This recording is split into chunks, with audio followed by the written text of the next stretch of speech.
Another day, another vlog. So ngayon guys, naglalakad kami dahil pupunta kami ng sementeryo para dalawin ng aking mama dahil araw ngayon ng Mother's Day. Dapat ng Mother's Day ko pa to upload kaso tinamad ako mag voice record kaya ngayon ko siya i-upload guys. Yan na nga guys, malapit na kami sa sakayan. And then na nga guys, nakasakay na kami. Papunta na kami ng Bagong Silang, Phase 5 kanan para pumunta ng sementeryo at dadalawin ng aking mama. So yan na nga guys, nasa labas na kami ng Tala Cemetery. Nag-aantay lang kami dyan, nagpapahinga lang kami kasi nga sobrang init. Alam nyo ba yun? Nakakapaso. May nag-request na bata na gusto niya daw ng sito kaya binila namin. Kaya inom-inom daw lang muna siya dyan sa tabi-tabi. Ayan na nga guys, papasok na kami. Nag-aantay lang kami ng konti kasi may kasabayan kaming ililibing din. Ayan na nga guys, fast forward natin. Nandiyan na kami sa loob ng sementeryo. Pababa na kami, naglalakad kami at pupunta na kami sa puntod ng aking mama. Ayan na nga guys, nandito na tayo sa mga puntod. Lakad tayo ng konti dyan at mapunta natin yung puntod ng aking mama. At ayan na nga siya, ang puntod ng aking mama. Ayan na nga guys, kinuha na yung kandila niya at yung bulaklak niya dahil sa oras na yan sobrang init na kaya titirikan na natin siya dahil hindi na namin kaya ang init niyan. Pawis na kami, wala pa kami dalang payong. Ay may dala pala kami yung payong pero tagos pa rin sa payong yung sobrang init ng panahon. Diyos ko po, buti na lang may dala kaming tubig na malamig na makakapawi ng aming uhaw. Sa oras ng mga ngayon guys, ayaw magpasindi ni mama at ayaw din tumayo ng mga kandila. Kaya ang ginawa ko is isa na lang muna yung sinindihan ko at yung dalawa ay hindi ko na pinatayo kasi ayaw mo magsumindi. Anong gagawin ko? Ayaw din tumayo.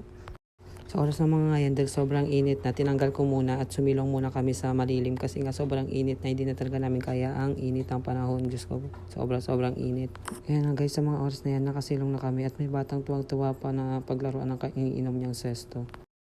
Ayun nga guys, fast forward natin. Kinuha ko lang yung bulaklak niyan kasi nga puputol-putulin ko nga kasi nga kukunin din siya ng mga tao dyan at ibibenta na lang ulit. Kaya mas maganda ang ginawa ko, pinutol-putol ko. At ito nga, inayos ko lang ito hanggang sa ma-arrangement ko siya at makapagpatayo ko ng isang kandila dyan. Hindi ko na nabiyadyoan yung pagtayo ko ng kandila kasi nga anong oras na din, sobrang init na talaga niyan, hindi na namin kaya.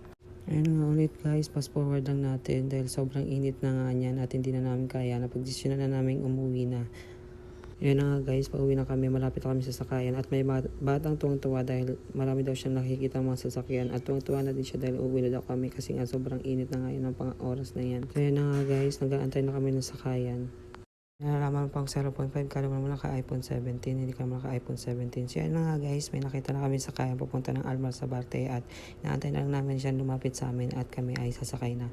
So yun na nga guys, sa mga oras na yan, paakyat na kami ng jeep dahil sobrang init na nga, gusto na namin umuwi. Mga oras na nga yan guys, pasakay na kami. And ayan na nga, nakaupo na kami. Buti na lang may dala kaming electric fan para sa bata dahil sobrang init talaga ng mga oras na yan. So yun na nga guys, sa mga oras na yan, nag-traffic pa, nakisabay pa sa sobrang init ng panahon, nag-traffic pa nga. So yun guys, may mga oras na yan, naglalakad tabi pa uwi. Hindi ko na nabidyoan yung pagbaba na namin ng jeep kasi nga nagmamadali na din kami kasi nga ang init talaga, sobrang init, promise. So ayun na nga guys, nakauwi na kami, kakatok-katok na lang at buksan na yung gate. And then mamaya guys, pupunta kami ng park, abangan nyo na lang yung susunod. Bugs, di ba? Nasa park na kami agad. So yan, mga hapon na yan, so hindi na mainit kaya lumabas na kami ng pamilya ng aking jowa. Dahil ititreat natin ang kanyang mama ng Mother's Day na pagkain lamang. At yan na guys, sa playground na kami, maglalaro ng mga bata. Antay lang natin sila mapagod at mamaya kakain na din kami. Ayan na nga, nag-slide na ang isang batang masaya na naman na nakalabas na naman ng bahay. So ayan na nga guys, fast forward natin, kakain na kami dahil lahat gutom na, napagod, nakakahabol sa mga bata. So kakain na muna kami ngayon. Simpleng celebration lang pero masaya naman. Sa mga oras na nga yan, nag-aagawan po yung dalawang bata sa inumin. Diyos ko po. So ayan guys, pagkatapos kumain ng mga bata, ayan na, maglalaro na naman sila, habol na naman kami, pagod-paguran na naman. Wala silang katapaguran, wala silang katapusan maglaro. Ayun lang, nag-enjoy naman sila. So, okay lang yan kahit kami mapagod. So, yun guys, fast forward natin. Pagtapos nila maglaro, pagtapos namin kumain, mag-celebrate ng Mother's Day, kahit counting celebration lang, at least masaya. So, yun guys, pauwi na kami. At may isa pa kami pupuntahan. Dahil nga, pesta rin sa amin, dahil makikikain kami. And ayan na nga guys, tada! Nandito na kami sa Barangay 172 sa may piyesta po ng aming simbahan. Kami ay kakakain na muna. Lapang-lapang na naman ulit pagkatapos kami maglaro at kumain sa park. Dito naman kami sa piyesta ng aming simbahan. Kakain na naman ulit kami, lapang-lapang lang dyan at mamaya may papanoorin kami. So yun guys, sa mga oras na ngayon, nanonood na kami ng sumasayaw ng mga parang manika na manikin yan, mga estatwa ba yan, o, hindi ko alam kung anong tawag dyan, basta yun na yun.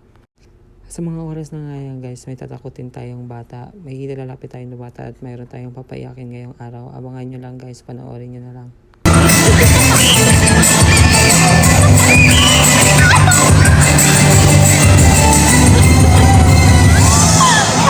Ay, tingnan mo siya, tingnan mo. Tingnan mo, wala na. Tingnan mo siya. Wala na, wala na. Wala na, umalis na, wala na, umalis na.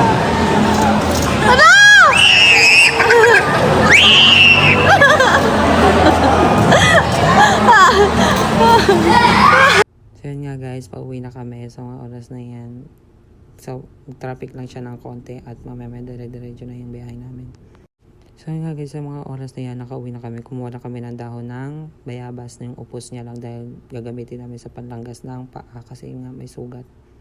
Baka sabihin nyo magnanakaw kami, nagpaalam kami dyan. Wala nga ng tao pero sumigaw lang ako. Sabi ko, manghihingi lang po ako ng mangga. Mangga? Dahon pala ng bayabas, parang di na grade 2, bobo.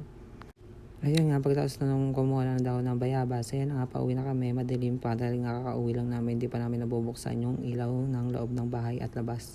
Ayan nga guys, malapit na tayo sa bahay at yan na nga, papasok na tayo ng bahay at sa sobrang pagod, papahinga na tayo guys. Thank you for watching.